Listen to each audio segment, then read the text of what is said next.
Assalamualaikum warahmatullahi wabarakatuh. Perkenalkan, nama saya Lauliana dengan NPM 20210200274 dari Prodi Hukum Tata Negara kelas C semester 4 UIN Raden Intan Lampung. Di sini saya ingin mempresentasikan tentang materi sumber hukum Islam dari mata kuliah Filsafat Hukum Islam dengan dosen pengampu Bapak Hervin Yogi Pradikta MHI. Baik, langsung saja ke materinya. Yang pertama yaitu sumber hukum Islam. Al-Quran. Al-Quran berkedudukan sebagai sumber pertama dan utama dalam hukum Islam. Kedudukan ini mengharuskan umat Islam memahami pesan-pesan yang terkandung untuk dilaksanakan dalam kehidupan. Hal tersebut juga diperlukan sebagai upaya mengatur perilaku manusia, baik yang berhubungan dengan manusia ataupun makhluk lainnya secara horizontal. Demikian pula seluruh personal yang berkaitan dengan hukum, meskipun dicari jawabannya terlebih dahulu dari petunjuk yang terkandung di dalam Al-Quran. Kemaslahan hidup manusia di dunia dan di akhirat diyakini dapat diperoleh jika manusia melandaskan pada perilaku hidup mereka pada petunjuk Al-Quran. Argumentasi yang mengatakan bahwa Al-Quran sebagai sumber dan dalil pertama dan utama ditemukan dalam penjelasan Al-Quran itu sendiri pada sejumlah ayatnya. Lebih dari 30 kali ditemukan perintah mematuhi Allah dalam Al-Quran. Bahkan meninggalkan aturan yang disebutkan Al-Quran akan membawa akibat meningkatnya kejahatan dan yang dilakukan manusia. Al-Quran secara redaksional dan makna yang dikandung bersifat katal ala wujud. Maksudnya adalah lafaz Al-Quran dan pesan yang terkandung dijamin keautentikan dan otoritas kebenarannya.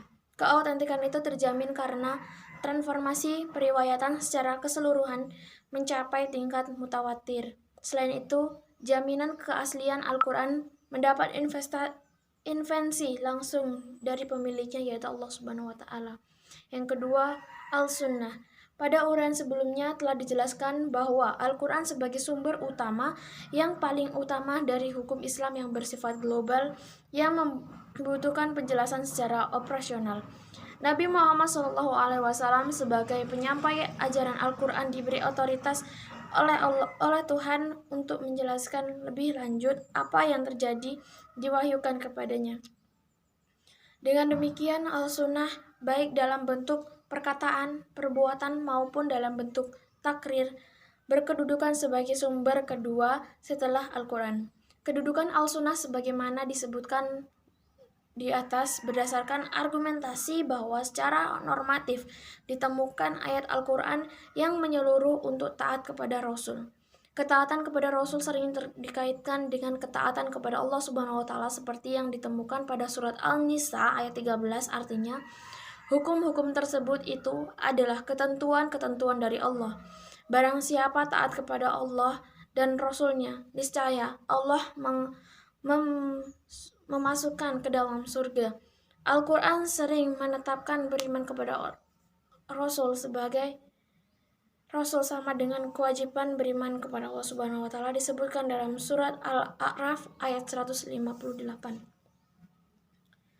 Penegasan Al-Quran juga menyebutkan bahwa perbuatan Rasul berdasarkan wahyu yang diturunkan kepadanya seperti yang disebutkan dalam surat Al-Nazm ayat 3 yang artinya, dan tidaklah ucapannya itu Al-Quran menurut kemauan hawa nafsunya.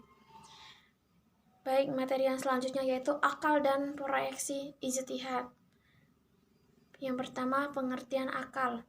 Akal menurut Al-Quran lebih khususnya menurut pengertian pra-Islam, yaitu bahwa memperhatikan alam sekitarnya dengan otak yang dimana otaknya adalah organ tubuh akal. Artinya akal itu sendiri terdapat di dalam otak seseorang yang digunakan berpikir, dan berdasarkan pemikiran itu maka lahirlah suatu ide atau gagasan mengenai suatu permasalahan yang dipikirkan. Sebagaimana telah diketahui bahwa Allah Subhanahu wa taala menciptakan manusia berdasarkan akalnya dengan makhluk hidup lainnya seperti hewan dan tumbuhan. Berdasarkan perspektif Islam, peran akan dibagi menjadi dua, yaitu yang pertama, memahami nilai-nilai ajaran agama. Apabila ada doktrin yang kurang jelas, akal akan merumuskan pelaksanaannya. Adapun ketika sebuah doktrin agama memiliki nilai-nilai sosial, akan bertugas menerjemahkan dalam konteks kehidupan kekinian, bukan untuk mengubah doktrin, melainkan menentukan pelaksanaan doktrin. Yang kedua, akal bertugas memiliki dan menyeleksi doktrin agama. Terkadang ada doktrin agama yang temporer atau badaniyah dan doktrin agama yang selalu kontemporer makiyah. Terkait hal ini, akal bertugas untuk memilih kemungkinan terbaik pelaksanaannya. Akal dan proyeksi ijtihad yang kedua yaitu proyeksi ijtihad. Ijtihad menurut bahasa berarti usaha yang keras dan bersungguh-sungguh, sedangkan pengertian dari segi istilah ijtihad adalah berusaha menetapkan hukum terhadap masalah yang belum ada ketetapan hukumnya dalam Al-Quran dan hadis, yang dilakukan dengan secara cermat dan pikiran yang murni serta berpedoman pada aturan penetapan hukum yang benar. Rujukan ijtihad tetap pada Al-Quran dan hadis, dalam arti bahwa penerapan hukum ijtihad tidak boleh bertentangan dengan ayat-ayat Allah Subhanahu wa taala atau ajaran Rasulullah Shallallahu alaihi wasallam.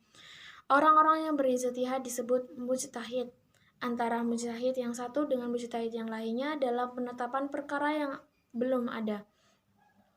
Ketentuan hukum dalam Al-Quran mungkin akan berbeda dalam pemberian penetapan hukum. Ada pendapat yang satu benar, yang lain menjadi salah.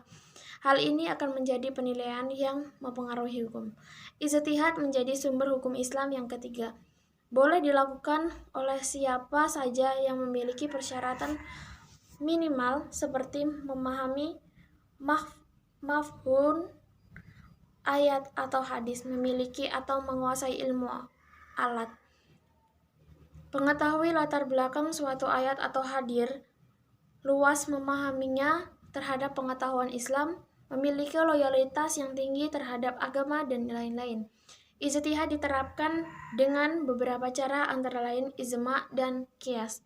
Ijma adalah kesepakatan para mujtahid pada suatu masa setelah Rasulullah wafat terhadap suatu masalah, sedangkan qiyas adalah menetapkan hukum dengan cara menghubungkan suatu perkara yang sudah ada ketetapan hukumnya terhadap masalah lain yang dihadapi dan belum ada ketetapan hukumnya, sedangkan antara kedudukan sama-sama memiliki sebab yang bisa disepadankan. Demikianlah materi yang dapat saya sampaikan. Kurang dan lebih saya mohon maaf. Saya akhiri. Wassalamualaikum warahmatullahi wabarakatuh.